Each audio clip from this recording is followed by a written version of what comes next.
ہم کریں گے ہر مظلوم کی حمایت۔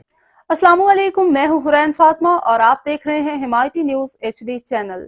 نظر ڈالتے ہیں آج کی اہم خبروں پر۔ قومی ٹیم کے فاسٹ بولر محمد عامر آئرلینڈ کے خلاف پہلے T20 میچ سے باہر ہو گئے۔ فاسٹ بولر محمد عامر کو آئرلینڈ کا ویزا تاحال نہیں مل سکا، جس کی وجہ سے وہ آئرلینڈ کے خلاف جمعہ کو شیڈیول پہلے T20 میچ سے باہر ہو گئے۔ واضح رہے کہ ویزے کی وجہ سے محمد عامر ٹیم کے ہمراہ آئرلینڈ روانہ نہیں ہو سکے تھے۔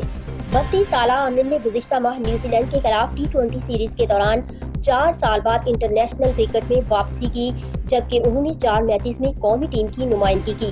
انہیں آئرلینڈ اور انگلینڈ کے خلاف T20 سیریز کے لیے پاکستانی ٹیم میں شامل کیا گیا تھا۔ محمد عامر برطانوی شہری نرجس سے شادی کی وجہ سے برطانیہ کے مستقل رہائشی بن گئے۔ وہ 2018 میں پہلے ہی آئرلینڈ کا دورہ کر چکے ہیں، لیکن اس سال انہیں ویزا نہیں ملا ہے۔